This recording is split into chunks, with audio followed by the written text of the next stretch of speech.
have a very important topic for discussion this morning. I think probably the topic, building a coalition for a stable world. Who will share the burden? We have a very, very distinguished panel. And I would ask you, before we get started, I will introduce them briefly in a moment, if you would do me one big favor and do them a great courtesy. That is to put your hands in your pocket, briefcase or your handbag, and take this out. It's called a mobile phone, it's called a cell phone, and just switch it off. And then I think we will ensure that we have an uninterrupted discussion. And by the way, I have worked with our technology partners, and anybody who doesn't switch it off, if it rings during the session, it will be reprogrammed to ring in exactly 18 hours' time, and you will not be able to turn it off for an hour. So that is the incentive. I don't think our panel need any introduction, really, unless you've been in a coma for the last 20 years. But if I can just go through very quickly, we have, of course, the 56th U.S. Secretary of State, Colin Powell. He was also the 12th.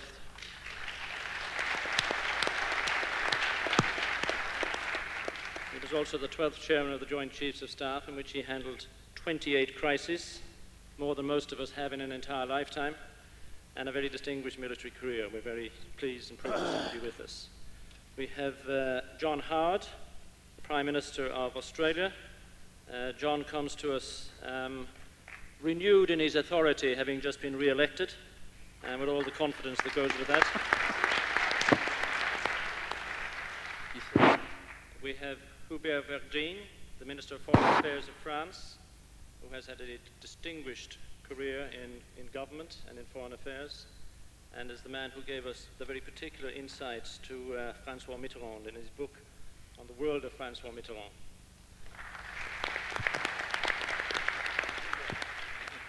We have Javier Solana, the EU High Representative for the Common Foreign and Security Policy. I'm not quite sure, Javier, whether there's a low representative, but certainly to have the high representative is very important. He, of course, has a distinguished career both in Spanish politics and as Secretary General of NATO. And he is a man who inspires, I have to say, fear in me, because he is the author of 30 papers on theoretical solid-state physics. And that's really scary.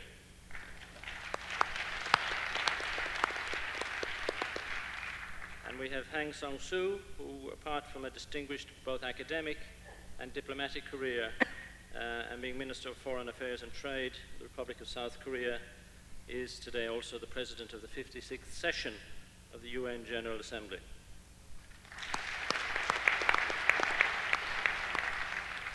And finally, but certainly not leastly, we have Lord George Robertson, distinguished parliamentary career in the United Kingdom, Secretary of Defence, involved in many bilateral and multilateral bodies, and since 1999 has been Secretary General of NATO. Welcome to you all.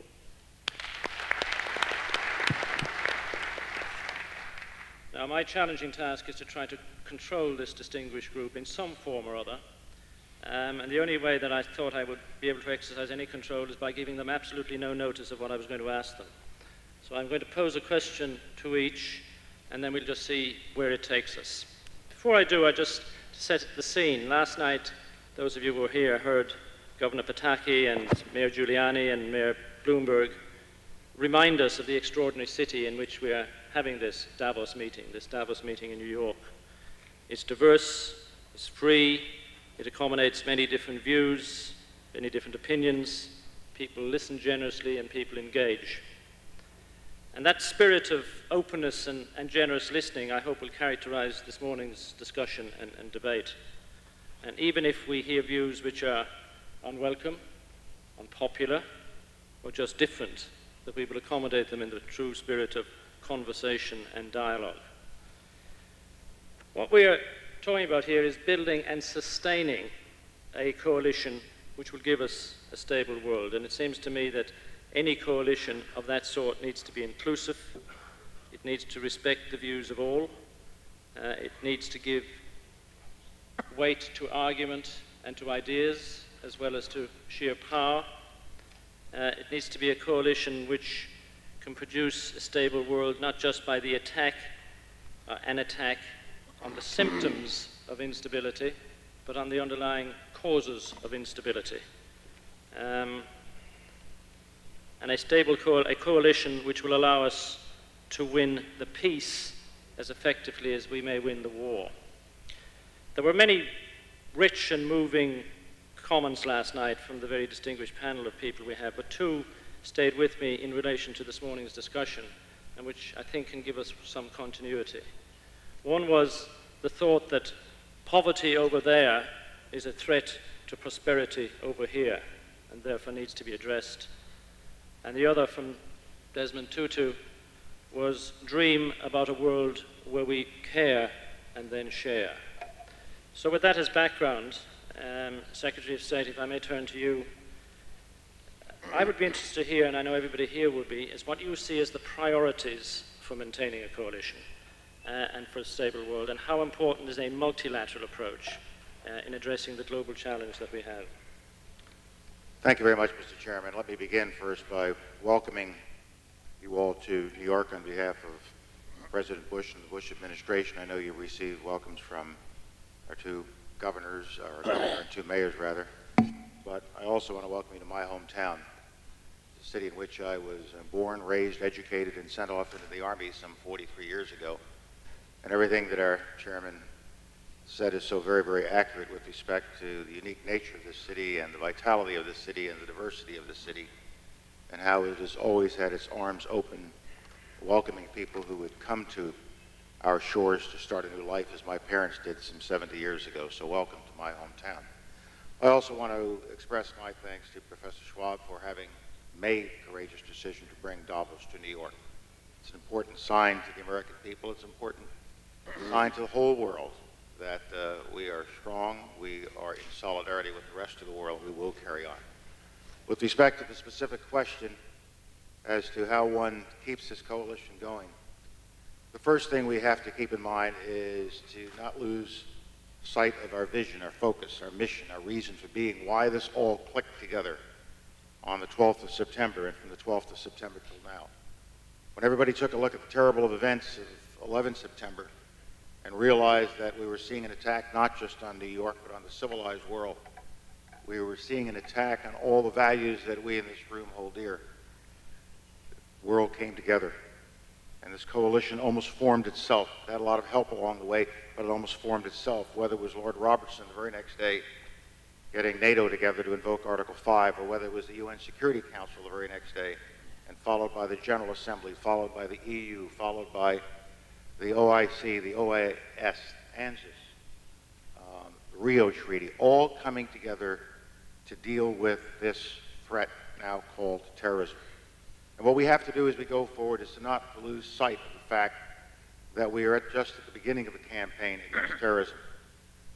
From our perspective, it was focused initially on Afghanistan, Al-Qaeda, the Taliban. That work has not yet been done. But as President Bush has repeatedly said, it will not stop there. We must go after terrorism wherever it threatens free men and women. And as we move forward, you will hear us reemphasize this point over and over, as the President did so powerfully and effectively in the State of the Union address the other evening, speaking to the American people and to the people of the world, that he and his administration and the American people will stay focused, and we all have to stay focused on this campaign against terrorism to make sure that we root it out wherever it exists. We have to not just look at terrorists, we have to look at those states that provide them haven and succor and support. We have to look at those nations that proliferate weapons of mass destruction or other technologies to these states that might lend or provide these kinds of weapons to terrorist organizations. We can't just stop with a single terrorist or a single terrorist organization. We have to go and root out the whole system. So my first response to the question is keep our eye on the mission, keep the vision intact. Second point I would make is that leadership will be important. Leadership of the kind, I think, that has been shown by all the organizations represented on the stage here today, nations represented on the stage here today. Leadership of the kind that I think I'm proud to say President Bush has given to this campaign, and so many other leaders around the world have given to this campaign. This can't become a low priority effort. It has to remain one of our highest priorities if we're going to solve this problem. I think also that we have to go to the other point that was raised by our moderator a few moments ago. We have to go after poverty. We have to go after despair. We have to go after hopelessness. We have to make sure that as we fight terrorism using military means and legal means and law enforcement and intelligence means and going after the financial infrastructure of terrorist organizations, we also have to put hope back in the hearts of people. We have to show people who might move in the direction of terrorism that there is a better way. And that is why we are so committed, for example, to humanitarian relief in Afghanistan and the reconstruction of Afghanistan. It isn't enough just to root out the terrorists there and destroy that horrible regime. It was also necessary for us to rebuild Afghanistan, and that is another purpose of this coalition.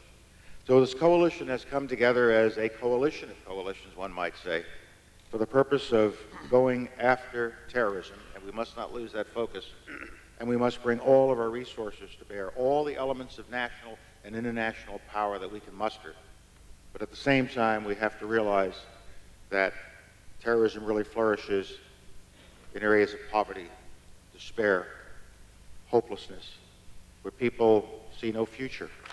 And therefore, we have to rededicate ourselves to freedom, democracy, the rights of individual men and women to live as God would let them live and to seek their place in the future and in the world, inhibited only by their own innate abilities and willingness to work and to reach, and not by tyrannical governments.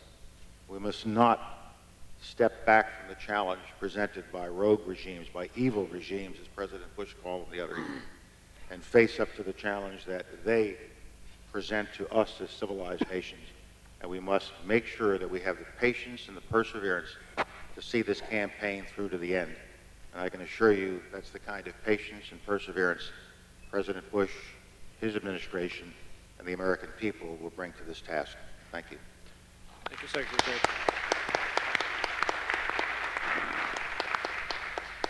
Javier Solana, could I ask you what you see as Europe's role in this coalition? And if I can add to that, how close are we now to having an effective common foreign policy and security policy? Thank you very much. I'd like to thank the organizers, Professor Hall in particular, for making us come to this special city today. I'm very pleased to be here and to participate in this meeting on a topic that to my mind is fundamental. I would like to look at the three main words that are in the title of this panel. I think for me the three key words are stability, coalition, burden share. From the European Union, I would like to give some ideas about these three concepts. Stability. What is stability? We are talking about the world. We should be more stable, no doubt about that. I think we have to fight, and nowadays it's a basic fight against terrorism, fight against weapons of mass destruction, try to make, from that point of view, a safer world. But as has been said, and it will be repeated over and over again during these days, that is not enough. We have to fight in a coalition manner against poverty, against frustration, against insolidarity, that without any doubt are in the causes of many of the problems that we are facing today. And thirdly, on the stability, I think we have to try to solve the regional problems that still exist in the world. I like to do our best, and we should do it, to try to find a solution to the question of the Middle East if we want to have a safer, a more stable world. And we have to really, this coalition has to make all the efforts to solve these type of problems. Also problems that exist in Asia or in other regions of the world. But I think we have to do a great effort to stop the conflicts that still regionally exist. Second, what coalition? The world has global problems, therefore we have to have global responses. For me, the coalition is a collective ambition to share responsibility, but to share also decision-making. I don't think we can construct a coalition in which everybody doesn't feel comfortable. And in order to feel everybody comfortable, it has to be a sense of collective ambition, but it's also collective responsibility, a collective decision-making process. I would like to say something that don't misunderstand me, but I think that this type of coalition, if we do it properly, is the closest thing to a genuine multilateral approach. That is our vision. Thirdly, what burden? It's no doubt that the battle in which we are engaged is a multifaceted battle, and therefore the burdens to be shared will be also multifaceted. It will be a military component, but not the only one.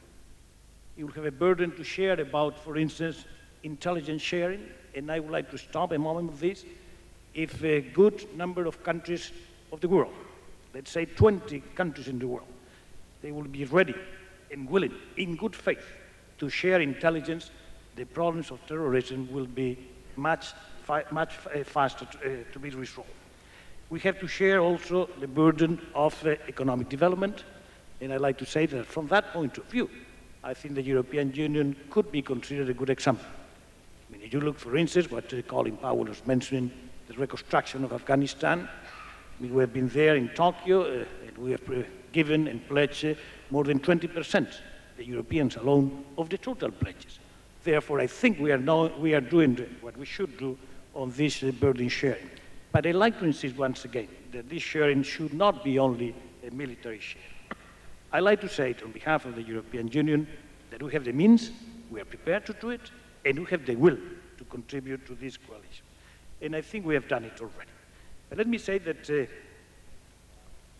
also the process in which Europe is now engaged, which is the enlargement of the European Union, is a fantastic element to construct a more stable and a more solid world. I'd like to finish by saying that for us, our relation with the United States is fundamental, and in this coalition we would like to have a very strong, profound partnership with the United States.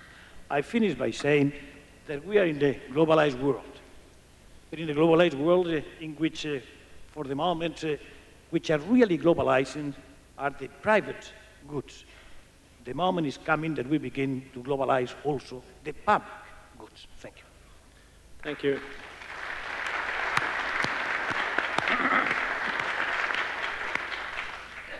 George Robertson, what do you see as the role of NATO in this context? And do you see it more political or more military?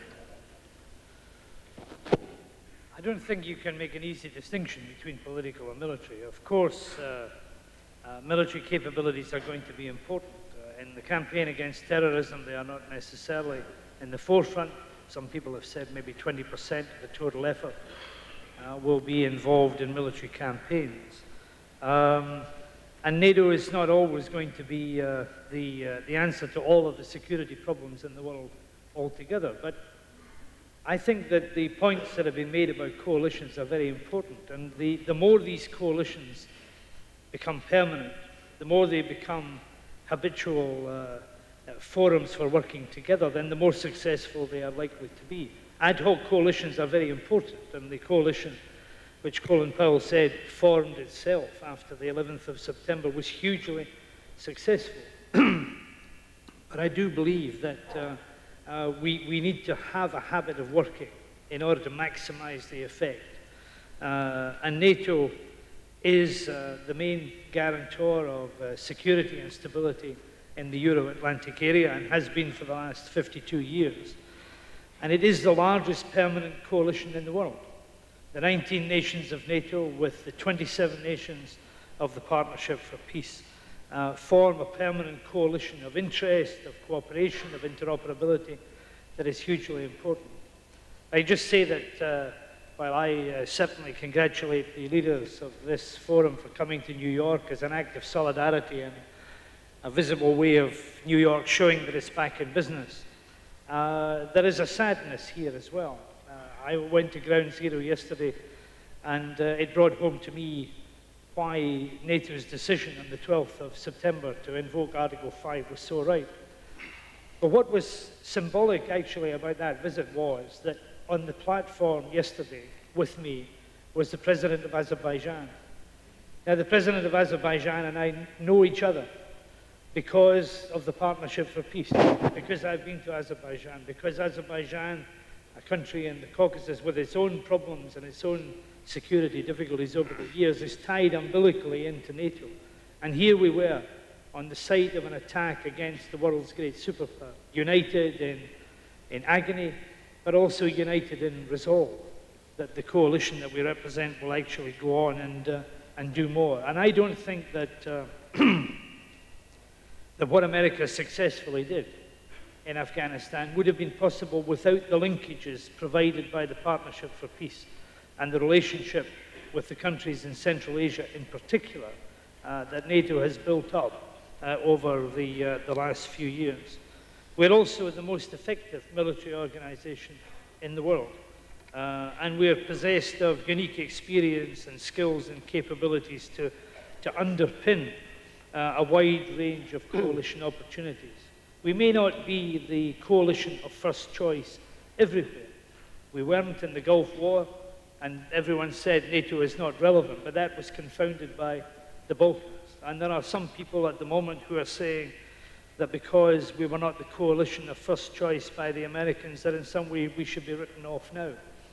But this is a foolish prophecy of doom, because we still represent that method of working together that is so critically important if we're going to deal with today's challenges and the challenges that are going to face us in the future.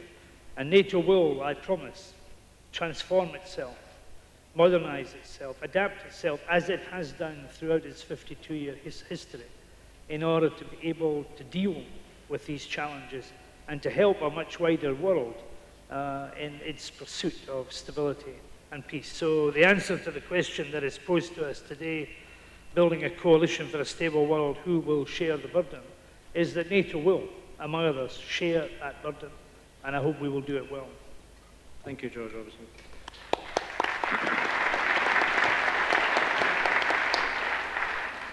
Hubert Vedrine, if I could turn to you, what will be required from the key coalition partners to maintain and strengthen the coalition, and in particular the role of individual countries such as France, the UK, as against the European role?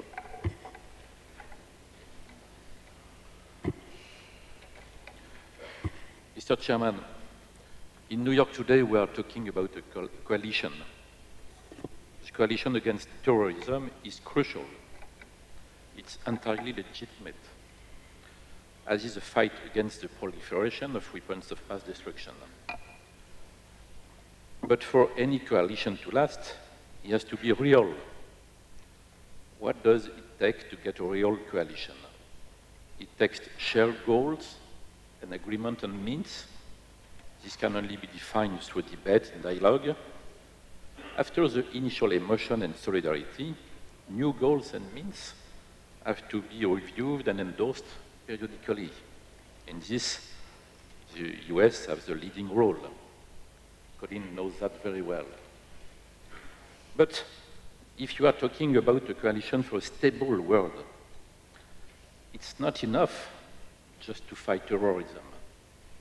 Our world cannot be stable if it stays as it is today. It has to change.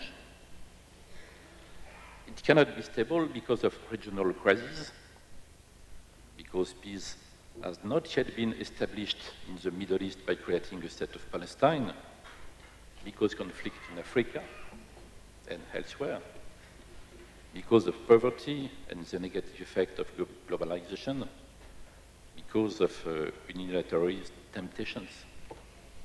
So, it is still too early to talk about a coalition for a stable world. What I would rather propose is that we build a coalition for a fair world. That implies making globalization fairer, more balanced, more human, with fair rules. Only then can we build a truly stable world. Thank you.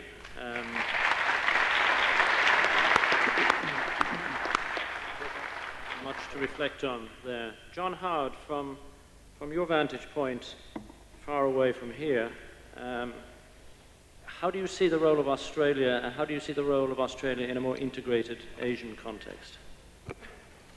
Well, Mr. Chairman, firstly, can I join others in congratulating Davos for its emphatic act of comradeship and empathy with the people of New York and the people of America in shifting this conference to this extraordinary city, and to congratulate the Secretary of State and his fellow countrymen and women for the extraordinary resilience evident here in New York in the time I've been here, with which they have responded to those quite extraordinary events. I've periodically been asked, why is Australia geographically so remote from here? Why is Australia so heavily involved? We're heavily involved for three very important reasons.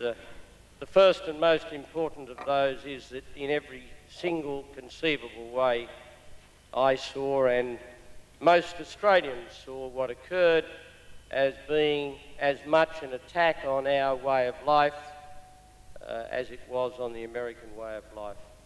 We don't delude ourselves, or only a few Australians delude ourselves, that we are in some way immune from such a potential attack. It could have been on Sydney or it could have been on Melbourne. We also, of course, have a very long-standing defence and other close friendship and alliance with the United States. A few days after the 11th of September, our two governments agreed for the first time since its 50 years of existence to invoke the ANZUS Treaty, the security pact that binds the United States and Australia together. And the fact that it was invoked for the first time in its history is a measure of the depth and the seriousness of the Australian response. There are other dimensions, of course, to the terrorist attack and the threat of terrorism, not only here but around the world. Australians, as you know, are, particularly amongst its young, a much-travelled and a much-travelling people. And many of us saw the attack, not only an awful attack on a huge metropolis, but we also saw it as an attack on the capacity of the world to maintain that human mobility and that easy movement of people, particularly amongst the young, which has become a constant characteristic of the experience of nations such as ours in the decades that have gone before us. So for those reasons, we saw ourselves as much needing to be part of the response as indeed the nations of Europe and the other close allies of the United States. I think it has been an extraordinary coalition, and those that have led it, the United States, of course, deserve congratulations for the diplomatic and military skill with which the coalition has gone forward. It has achieved very early and very widespread success, but I would join others in saying that the campaign against terrorism is by no means over. And I think we must recognise that the possibility of activity elsewhere in the campaign against terrorism is very real, and it would be failing to understand the character of what we are facing if that were not recognised. I share the views of other speakers about the need to find greater and more effective responses to poverty around the world. I think we should be careful not to see globalisation itself as a cause of the anger which in turn has produced terrorist behaviour. The failure of globalisation is not so much that its value is not there. If there's a failure in relation to globalisation, it is a failure of business and political leadership all around the world to advocate more effectively its benefits. The reality, as so many of you will know, is that if the benefits of globalisation could be extended through such things as the removal of many trade barriers to developing countries, then their economic fortunes would be very significantly enhanced by globalisation. It is necessary to, however daunting the task is, to try and find a solution to the hideously intractable problem of the Middle East. That can only be upon the basis of an absolute acceptance without qualification of the right of Israel to exist unmolested behind secure and defensible boundaries, and equally to recognise the legitimate aspirations of the Palestinian people for a homeland. It is a tragedy that what looked so bright and aspiringly hopeful in the Middle East only a little over a year ago has turned into now such an awful nightmare. But all of those who have any influence on that troubled part of our globe have an ongoing responsibility to do what we can to bring, however difficult it may seem, to bring about that peace that will make a contribution. But finally, Mr. Chairman, I think the coalition has been an extraordinary success out of great difficulty and travail. I think those terrible events have encouraged people to talk together about what they have in common more than perhaps they've done for a long time. And on a personal note, I found attending the APEC meeting in Shanghai in October, which was attended, of course, by President Bush and President Putin and the President of China and the Prime Minister of Japan and so many other leaders. We saw people whose views on many issues may be different talking together and making common cause about what they could do to mobilise the world against terrorism. That was a source of encouragement, even inspiration, at a difficult time, and a reminder that out of awful tragedy, new alliances and new momentums can be generated. Thank you. Thank you, Prime Minister.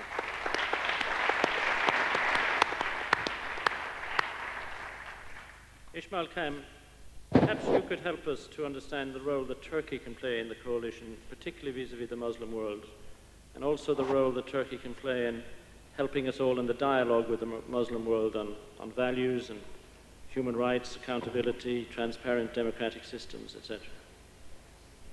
Well, thank you. I think that what Turkey tried to do vis-à-vis the coalition and as to her role within the coalition, I think we have contributed to the conceptual basis of such a coalition. And from the outset, we tried to put in some ideas, some perceptions, which might help the coalition to go along healthier lines. Well, first, I remember right from the beginning in our conversations with my colleagues in the West and in the East, I tried to say that terrorism does not have a religion, that we cannot bring up connotations between Islam and terrorism or Christianity and terrorism, that terrorism has nothing to do with religion, and defining terrorism on religious grounds will be one of the greatest mistakes which will hinder such a coalition. Then the second conceptual approach that we had was that terrorism does not have a geography. This is to say we cannot differentiate between terrorists and terrorism, which takes part somewhere in Asia, in remote corners of Africa, or in Western Europe. They're all the same. There is no difference between terrorism or terrorists, which some of us regard as, well, not so bad people, and others regard as awful people. That we cannot tolerate terrorism as to its geographic location and as to its targets.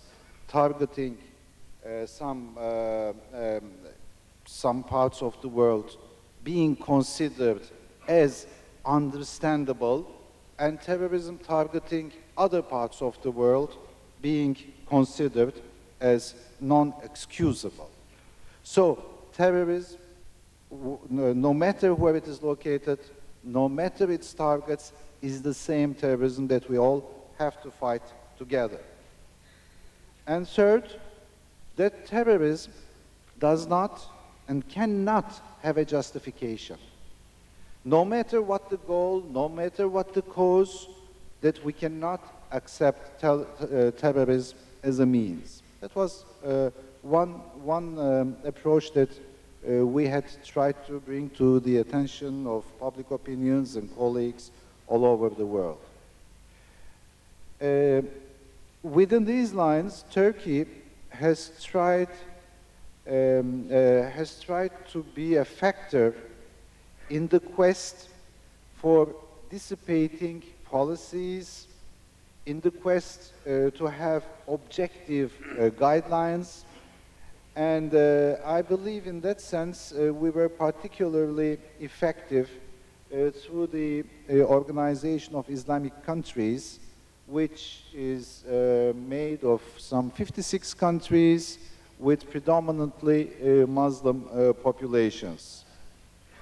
And of course, with our participation into the coalition and with our role, we tried to tell everybody, show everybody that what we are doing all together has nothing to do with a fight against a certain belief, against Islam or whatever religion, that it is a fight against terrorism.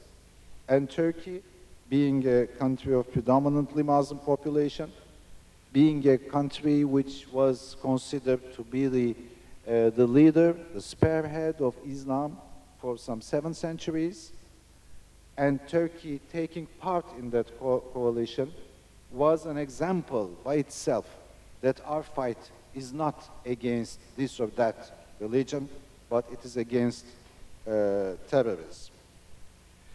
Then the contribution, the role of Turkey as well was enhanced by its very particular position, by its particular cultural identity, because being a country which makes part really of a European background, European characteristic, and of Asian background and Asian characteristic, belonging to both these cultures, our role was to show, to prove, to make others see that we are not there to promote a clash of civilizations, as some encouraged everyone, but on the contrary, Turkey's role was to promote a harmony of civilizations, and that this was possible. In fact, on the 12th of this month, we are having in Istanbul a forum, the first of its kind, which will bring together EU member countries, candidate countries, and OIC, Organization of Islamic Conference, member countries and observer countries, and we hope that this forum of foreign ministers will contribute to a better understanding. Finally, we believe that Turkey has as well a role, because Turkey is a paradigm of modernization. And as a paradigm, as a strong paradigm, it is not for Turkey, for us, to really try to force our model on others, but being a model de facto brings up something, some concept, some experience that others look up to and others draw lessons for themselves. So I believe that so far the coalition has worked well, and so far we tried to do our best to contribute to that coalition. And with my colleagues here, I hope as well that this coalition will be for a fight against terrorism, but for peace and understanding as well. Thank you.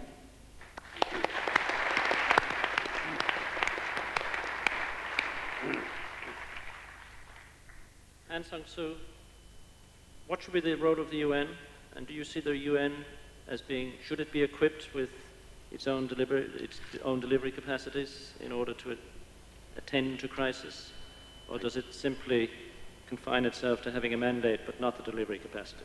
Well, thank you, Mr. Chairman. I was neither born nor brought up in New York, just as Colin Powell, but equally I like to warmly welcome all of you, leader of the international business community, to New York, the seat of the United Nations headquarters. I like also to thank Klaus Schwab and his team at the World Economic Forum for having brought Davos to New York, the greatest city of the world.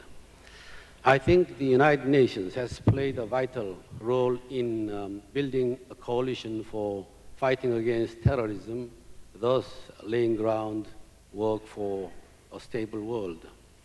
I think the response of the United Nations to that heinous terrorist attack of September 11th was very quick and has been very persistent. The international community has demonstrated extraordinary and unprecedented solidarity by working through the United Nations in meeting the new challenge. On that fateful day, in the morning of that fateful day, my wife and I were attending breakfast morning prayer meeting in the United Nations headquarters to commemorate the opening of the 56th session of the United Nations General Assembly. But because of that heinous terrorist attack and for security reasons, we had to postpone the election of the President of the General Assembly for one day. Therefore, there was no President of the United Nations General Assembly on 11th of September, first time in the history of the United Nations that we did not have President of the United Nations General Assembly. On assuming the presidency next day, that was September 12th, General Assembly passed a very strong resolution strongly condemning the terrorist attack that occurred in Washington, New York, and Pennsylvania. And following that resolution, the General Assembly also had a one-week debate on measures to eliminate international terrorism during the early part of October. And 167 member states out of 189 inscribed to speak on this issue. That was again first time in the history of the United Nations General Assembly that so many states, member states, inscribed to speak on a single item. And the first day of that debate, we invited Mayor of New York, Giuliani, to address the General Assembly. And it was first time that Mayor of New York addressed the General Assembly in 56 years of history of the United Nations. So there was many record-making events following the terrorist attack of September 11th. At the same time, I think the Security Council also played a very important role, passing again the resolution 1368 on September 12th, again condemning the terrorist act, recognizing the inherent right of the individual and collective self-defense, and also that provide a mandate for intervention in Afghanistan. That was followed by a very important resolution, 1373, suppressing the financing of terrorist act, which established counter-terrorism committee, followed by several resolutions, thus establishing the Afghanistan Interim Authority and also authorizing the International Security Assistance Forces to work for 6 months in Afghanistan. So all in all, the United Nations has played a vital role in building coalition for fighting against terrorism and thus providing groundwork for the stable world. I think I'd like to finish my short comment by quoting the chairman of the Norwegian Nobel Committee when awarding the Nobel Peace Prize to the United Nations and Kofi Annan, United Nations Secretary General. He said that the only route to global peace and security is by way of the United Nations. I think strengthening the United Nations is a good investment for world peace and security, and hence for stable world. So I like to urge the leaders of the international community to spend at least 1 minute, in addition to the 1 minute urged by Mr. Wiesel yesterday, to think about how to help the United Nations. Thank you. Thank you.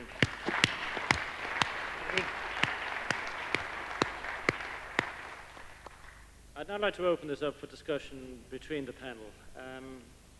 The point that Colin Powell made, that terrorism flourishes where people see no hope, and somewhere where people see very little hope just now is in the Middle East. So I'd ask the panel as to what can the coalition do to rebuild hope in the Middle East. I might begin by saying that the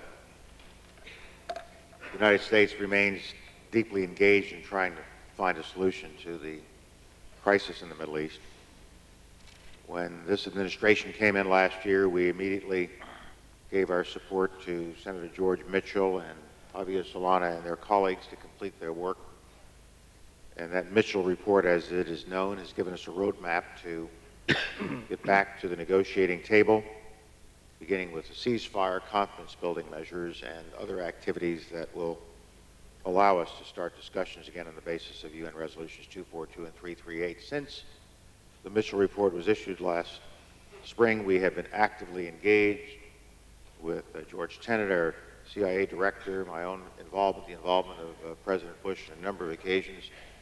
And then President Bush came to the United Nations General Assembly not too long ago and was the first United States president ever to stand up in front of an international body and talk about his vision for a state for the Palestinian people by the name of Palestine, living in peace and security next to Israel, a Jewish state. I followed that with a speech in Louisville that laid out our vision in greater detail, and then General Zinni went over to try to begin the security discussions that would lead to the ceasefire.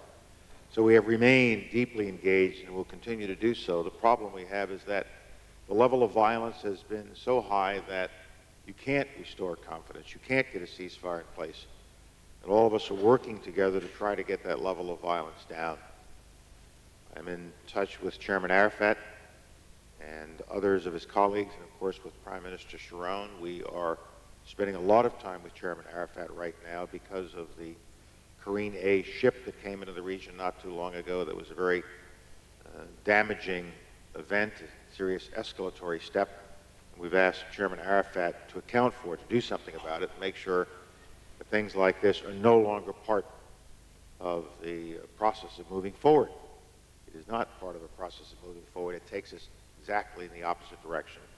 We've asked Chairman Arafat to do something much more aggressively about bringing under control those elements of Palestinian Authority and other elements of the Palestinian society that conduct these terrorist actions that will not allow us to move forward.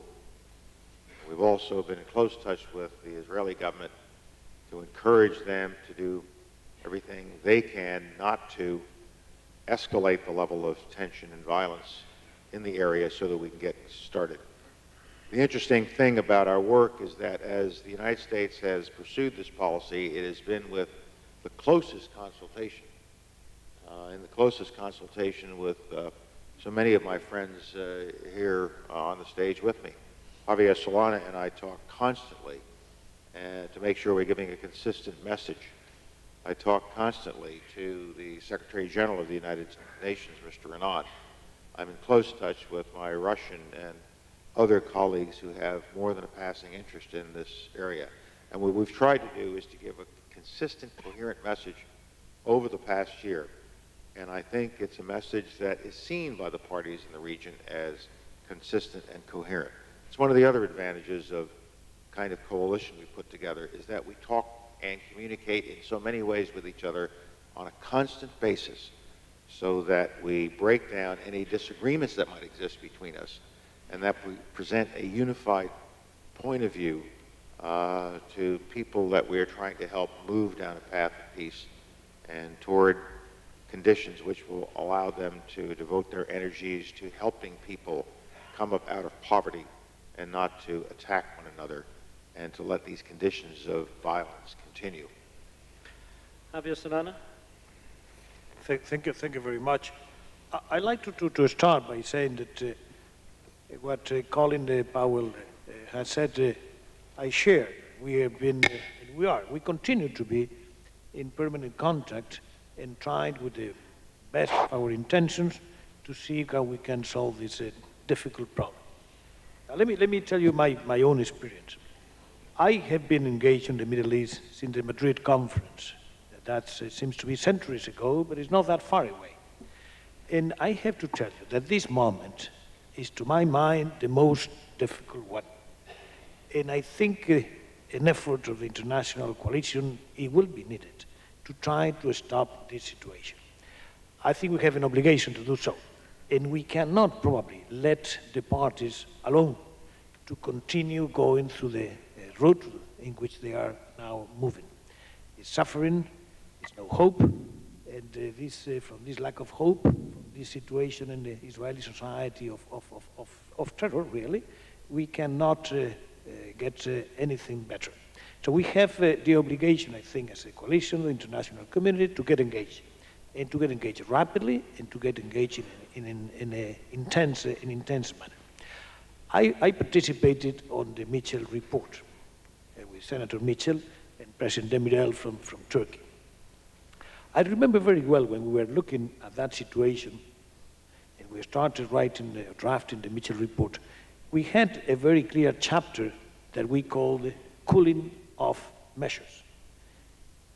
Why do we call it cooling off measures? Because we knew that it was going to be very difficult to obtain zero temperature as far as violence is concerned in a very short period of time. And therefore, the period of cooling off would be necessary, in which some confidence measures building were also put to work. For different reasons, this approach was not taken. And I think it was a mistake, because it was needed to come from the failure of Camp David, from the Intifada, the beginning of the Intifada, and try to, in 24 hours, get zero temperature as far as violence is concerned, was a dream. Therefore, we needed to go slowly into this cooling off period, and at the same time accompany this cooling off period with some confidence building measure. That is the past, unfortunately. Now is the reality, and as has been said by Colin Powell, the Palestinian Authority has to do the utmost to stop violence. This is a must, but also the Israeli government has to begin to get engaged through some political perspective. It will be very difficult without any political perspective to get the situation to the zero temperature, the zero violence that everybody around the table would like to have. That is our dream, and at the same time, the situation is our frustration. As Colin has said, we change every day, to a certain extent, our frustration and our sadness of not being able to push this process forward much rapidly. Thank you. Hubert Verdine. I'd like to speak in French, if possible.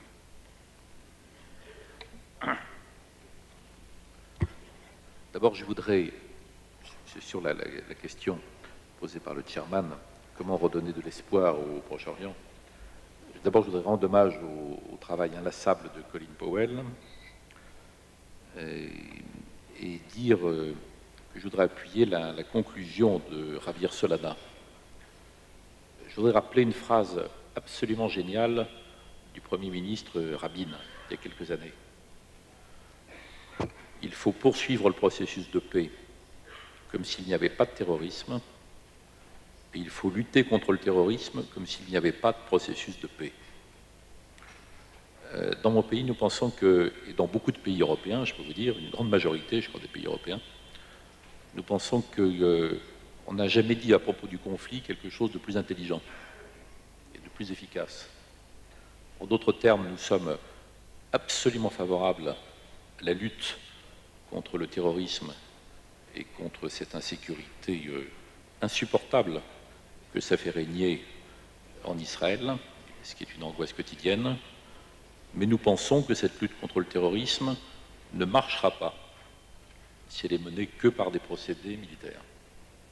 Et que par conséquent, si on veut des autorités palestiniennes responsables qui puissent s'engager à fond dans la lutte contre le terrorisme, qui est également leur adversaire, il faut leur redonner un espace politique, de l'oxygène politique, une perspective politique. Si on dit on ne relancera le processus politique que quand la violence aura été jugulée, ce sont les terroristes qui sont les arbitres.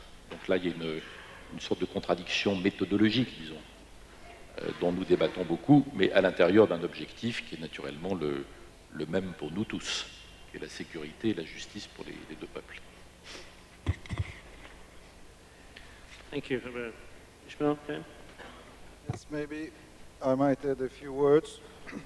Well, it's a very unfortunate situation, and as John Howard said, looking back a year and a half, when there was a hope for peace, for understanding, and where we stand today, it's a huge gap. And it seems that if the definition might be a bit exaggerated, but it seems that there's a process of mutual suicide, a suicidal process, which is taking part for both nations. Now, what can we do? What can be done? It seems that we have the Mitchell report, which is a very strong one, but the understanding by which we can address the problem and put the Mitchell report into action should be one of simultaneous character. This is to say, instead of making to the end of terrorism a precondition for dialogue, or making a dialogue for settlement a precondition to end terrorism, will lead nowhere, and so far it didn't lead to anywhere.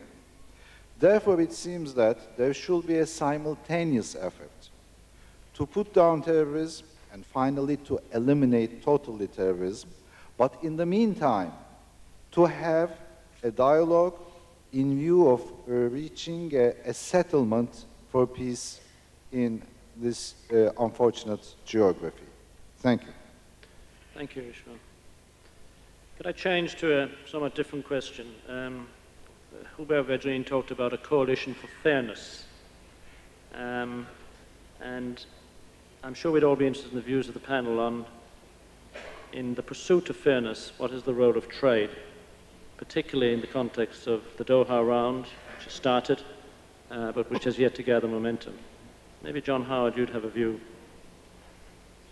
Well, Mr. Moderator, I don't think you can effectively pursue the goal of a fairer world and thereby remove some of the basis of the emergence of terrorism without an infinitely more successful prosecution of policies of more open trade. I said in my introductory comments that the developed world, the wealthy nations of the world, could do more to help the developing countries of the world by the removal of trade barriers than they could by several multiples increasing the amount of official development assistance which is now provided to developing countries. And the last 30 or 40 years of the world's economic experience is replete with examples of countries which have pursued more open trade policies and have lifted people out of poverty. I think it's also important in relation to poverty to bear in mind that we have made progress. There's always a danger when we talk about poverty of repeating scenarios of despair, of talking as if no progress has been made. The reality is that progress has been made, and if you adopt proper measures according to absolute numbers, you can clearly argue that there has been a great deal of progress made, and trade and openness of trade played an enormous part. And I think the most vulnerable point in relation to globalisation, vis-a-vis the cries of the poor of the world, is that remaining punitive trade barriers of many of the richer countries of the world do work an injustice to some of the developing countries. And in a sense, insofar as those who argue that globalisation is the problem, the answer is more globalisation via an even more open trading approach. We don't, as political leaders, as business leaders in capitalist societies, we don't do a good enough job of explaining the benefits of globalisation. We lose the argument, the rhetorical argument, all too frequently to the political anarchists who try and lay at the feet of globalisation all the sins of the world. So I think it plays a very big part, not only in substance, but speaking as all of us are as practising politicians, the political challenge is to win, to use that old cliche, the hearts and minds of people about the benefits of globalisation. We're too defensive. We all too readily think that humanising globalisation is to concede some of its critics' arguments. Humanising globalisation is to point out the benefits it's brought to poorer countries over the last decade or more, and the benefits it can bring even more to those countries in the years ahead. Thank you. I think I was very glad that at the fourth ministerial meeting, WTO ministerial meeting in Doha, the new round was launched. The name of the new round, of course, is Doha Development Agenda, not the trade round. Because at the conclusion of the Uruguay round negotiations, many developing countries thought that they will benefit greatly from the outcome of the Uruguay round negotiations, but they found out that they haven't got much from the Uruguay round negotiations. Therefore, they are very unhappy about it, and therefore there was a lot of hurdles when in Doha they had ministerial meeting. But I'm glad that eventually developing countries agreed to have Doha Development Agenda. And I'm sure that during the process of the next 3 years, something of fairness will be built into this whole process. In this regard, I also like to remind all of you that in March, United Nations, together with the government of Mexico, is organizing international conference on financing development. And that certainly will help in bringing about fairness to the global scene. Thank you. I certainly would like to take the opportunity to align myself with Prime Minister Howard and Foreign Minister Hahn. I think there's no secret to anyone in this audience that the United States, President Bush and his administration pursue open and free trading arrangements at every opportunity. We were active in the Doha round, and my colleague Robert Zoellick, I think, did a terrific job in making that a successful round. We are working with our Congress to get Trade Promotion Authority to make it easier for us to conclude bilateral and multilateral trade agreements. We are very anxious to see our experience with the North American Free Trade Area, which has been so successful in this part of the world, expanded to the free trade area of the Americas throughout our entire hemisphere. We're also rapidly concluding bilateral trade agreements with a number of nations already, and looking forward to concluding others in the future, for the simple reason that we believe trade is important. Trade of the kind that we're now trying to generate with African nations, sub-Saharan African nations, through the African Growth and Opportunity Act passed by our Congress. Give people hope, give them an opportunity to enter the trading system, give them a way to earn a living, to feed their children, put a roof over their heads, to educate their kids, get a little bit of health care, start them on the way up that ladder, and they will never go back. And they will then be looking for governments that encourage that kind of activity. And those tend to be democratic governments with transparent political systems that will encourage and draw investment and keep people moving up the ladder of prosperity. That's what globalization is all about. That's what it should be all about as was noted a moment or two ago, and that's what this administration is supporting. Thank you. I'd like to, if I may, in the few moments that remain to us, now just throw this open to the participants on the floor. If you have questions for the panel, could you, there are mics around, could you identify yourself, and if I may, please ask for questions rather than statements.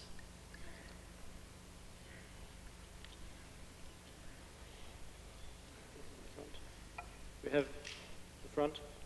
Yes. Sorry. Excuse me. Hello. My name is Mustafa Ceric. I am the Grand Mufti of Bosnia.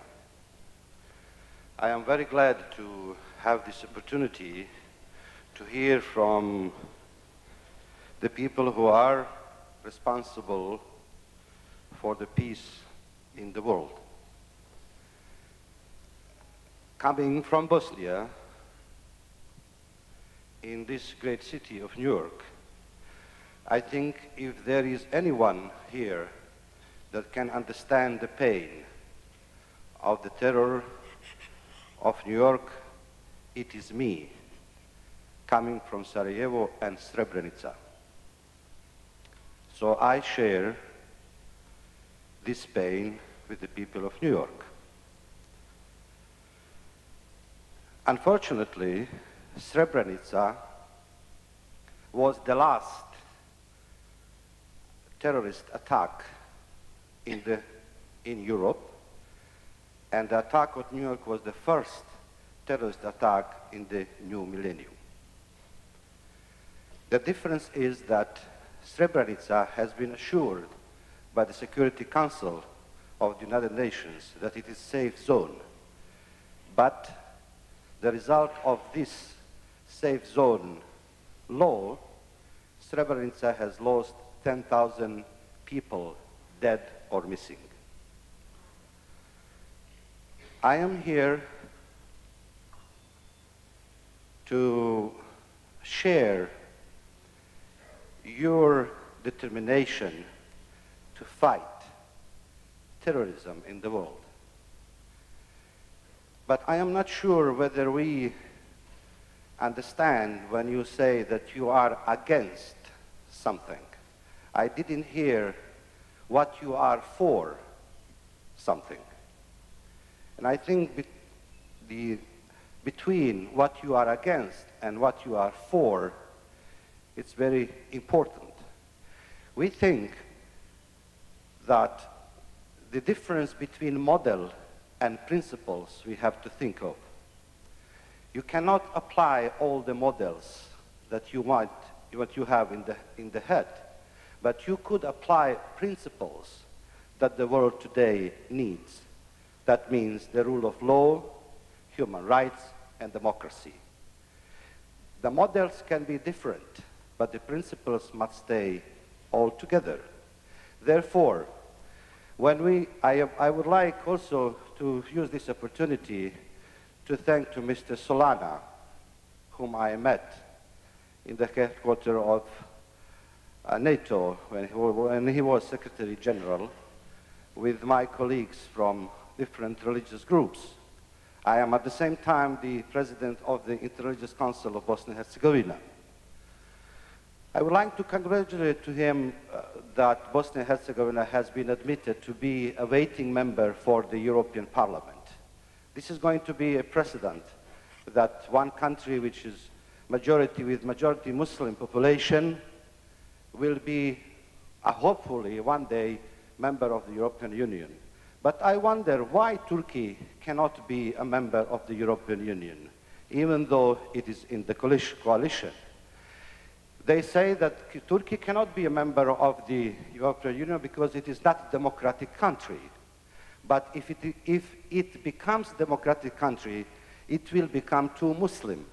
Therefore, either way, Turkey cannot be a member of the Union for a long time ahead. So my question is, especially to His Excellency, Secretary of the State of the United States, I, as a Muslim, wonder why 1 billion Muslims are not represented in the Security Council of the United Nations. We have 3 members, United States, England, Britain, and France. And we have Russia and China. Is it necessary that you become an enemy of the West to become a member of the Security Council? Because, as you know, in the Cold War, Russia was a member because it was an enemy of the West. I would like you, Secretary, to think very seriously that Muslims must be included in the process of peacemaking in the world by 2 reasons. By reasons of learning how to make peace in the world, and by reason of taking responsibility for the safety of our children. Thank you.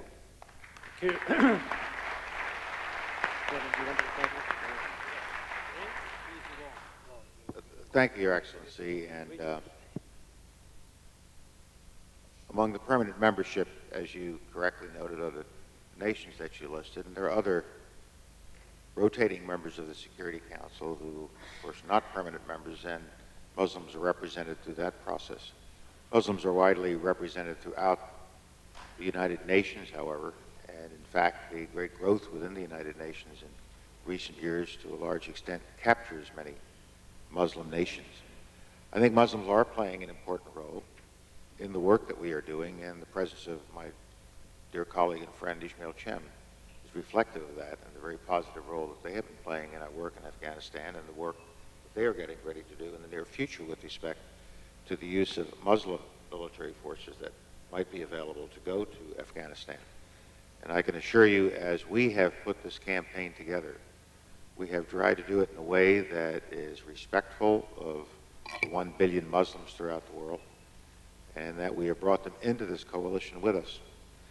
There was a part of President Bush's speech the other evening that spoke to this as well. It was toward the end of his speech where he talked about values of the kind you described: personal freedom, the individual rights of men, and especially the rights of women. He spoke about all of these values, not as American values to be imposed, but as human values that are universal and belong to every faith, every religion, every culture, every nation in the world, to include every Muslim nation in the world. And that is consistent with our American tradition and values, because we believe they are universal values, and we will practice what we preach. We will put our principles into action, as you suggest, sir. Thank you. Ismail Cem.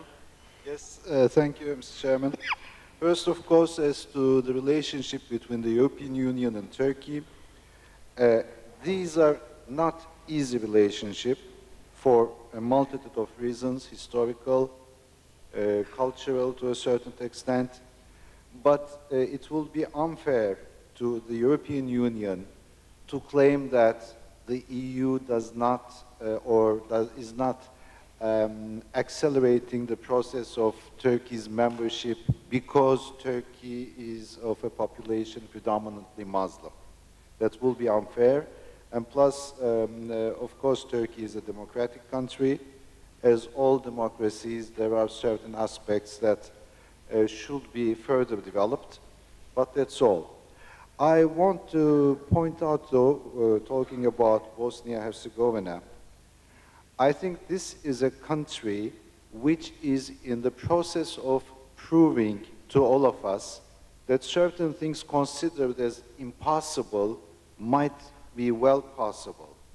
And I see in Bosnia-Herzegovina the nucleus of the Europe that we want to have, that we want to define, that we want to create. And I see Bosnia-Herzegovina as a civilization project. It's a project for us all, where different ethnicities, different religions do live together, strive to live together, and I'm sure they will provide us all with a very positive precedence. Thank you.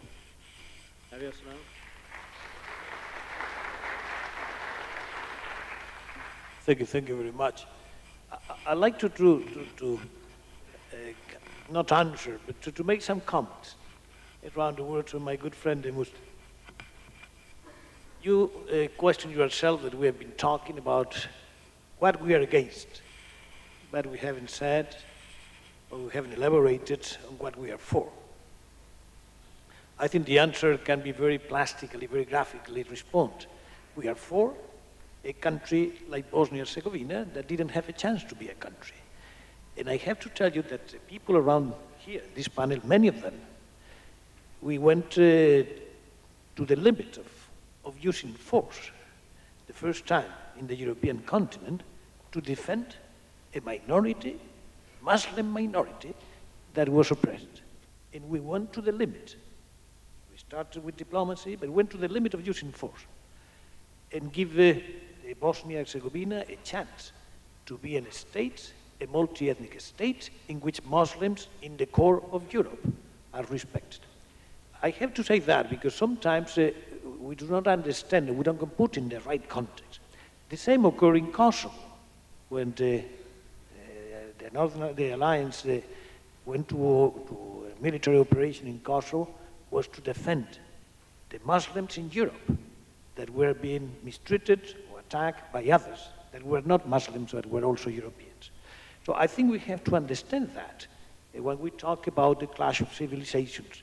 We have the only moment within Europe after the Second Great War has been use of force, has not been to defend Christians. It has not been to defend Orthodox, it has been to defend Muslims.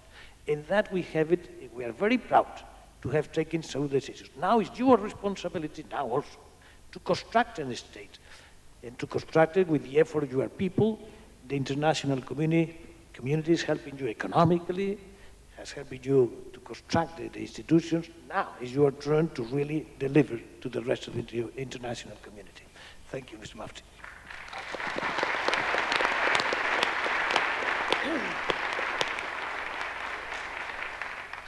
If I just may add a quick PS, the United States participated in the activities Javier talked about in Europe. Let me also note the last two major conflicts the United States fought in free Muslim people in Afghanistan and free Muslim people in Kuwait.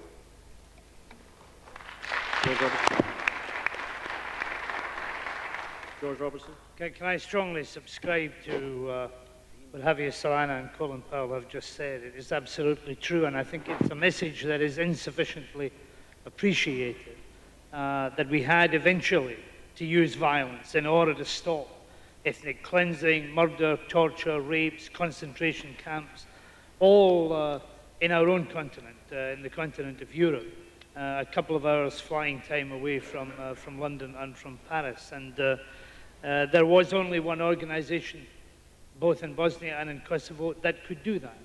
And that was NATO, and we willingly did that as well. But I would also make the point to the Grand Mufti that we have learned lessons. The international community did learn the lessons of Bosnia and Kosovo. And therefore, what Javier Solana and I have been doing in the former Yugoslav Republic of Macedonia last year is a total engagement. I don't know how much in the terms of time and days and hours that we've spent, but we devoted that to preventing a conflict, preventing a civil war that would not have been contained within the boundaries of one country, but would have spread and spread instability as well. And I think that that is, again, something, the rebalancing, helping a country to rebalance its constitution, helping it through the difficulties of ethnic tension, of ethnic estrangement. And I think we must continue to do that. The network of international organizations can work together and have worked together over the last year in that small country. I was graphically reminded of the challenge recently when Dr. Čović, the Deputy Prime Minister of Serbia, came to NATO headquarters and made a point at the press conference afterwards when he said, if we could achieve just a fraction of the multi-ethnicity of the criminals in the Balkans, how much improved would the Balkans be? And I think that that is absolutely right. The criminal classes have managed to banish national boundaries and inter-ethnic boundaries, and it's really up to the democratic elements to do it as well. The other point I would make is that we are focused in this city and at this time on the challenge of terrorism, and NATO is rising to that challenge and modernizing its forces to deal with it as well. But Of course, there are still people who use violence as a substitute for politics and for diplomacy, who are still about today, but who would not be classified as terrorists. And we've got to be ready for them as well. So some of the same military capabilities that are going to be a critical part of the campaign against terrorism are required for dealing with the other problems of violence in the world today. And that is why the modernization of armed forces is so important. It's why having flexible and well-trained and deployable troops that can be sent a long distance away is a matter of priority for all of the countries in the world if they're going to be able to take part in international coalitions, which, like in Bosnia, will be required to stop violence and to give democracy and diplomacy and civic institutions a chance to live and to thrive. Thank you, George. I'm afraid the tyranny of time has caught up with us, and I can't take any more questions. I must now draw this to a conclusion. It's a very onerous and demanding task to try to get some degree of summation and common strands from what has been such a rich discussion. I'd like to thank the panelists, both for the substance of your contribution and indeed the manner of the contribution. I think we can all be agreed that if we want to build a stable world, we have to eliminate terrorism. I think on that there has to be no doubt. The developing world, it seems to me, must help the developing world in building its own self-reliance and its own self-esteem. It must open its markets. It must help them to do it themselves, not to wait to be helped. Some of the more frightening statistics around are, for instance, sub-Saharan Africa. If it had access to the developed markets simply for agricultural products and textiles, it would have a value of $20 billion. All the aid that sub-Saharan Africa gets is $14 billion. This is not an efficient equation. 1 billion people in the world live on $1 a day. Every cow in the EU receives a subsidy of $1 a day. So there is something wrong in the equation in terms of if we are really serious about having a coalition of fairness. It seems to me also that the developing world, or the developed world, needs to fear poverty in the developing world because it threatens developed world prosperity. But fearing it alone is not enough. We have to show real interest and care. Those of you who were here last night will have heard that horrific statistic used by my countryman, by Bono, when he talked about 25 million Africans being HIV positive, leaving behind potentially 40 million HIV positive orphans, a holocaust in our midst, as he called it, each day. It seems to me the coalition which has developed out of the circumstances of the 11th of September must not be allowed to drift. There was a sense, again in the discussion last night, that it might be drifting once the immediate objectives have been achieved, that it must not be allowed to drift, it must be widened. And it must be widened to tackle the causes rather than the short-term issues of dealing with some of the symptoms. September 11 was a shocking reminder to us all that growth, prosperity, security, democracy are not a given. They have to be earned each day, continuously, by all of us. The world post-11 September is still, I think, in that moment of pause. It paused to think. It paused to think about its own fragility, about the need to be more inclusive, about the need, if you wish to have stability, to take positive action to ensure that stability. And we heard last night from Ali Weissel that life is not made up of years but of moments. And it seems to me that this is a moment when all of us have to pause to reflect, and when none of us are other than committed to the task ahead, to be part, directly or indirectly, of this coalition which will indeed give us a more stable world, but a world which is more inclusive for all of the world's citizens. Thank you very much indeed.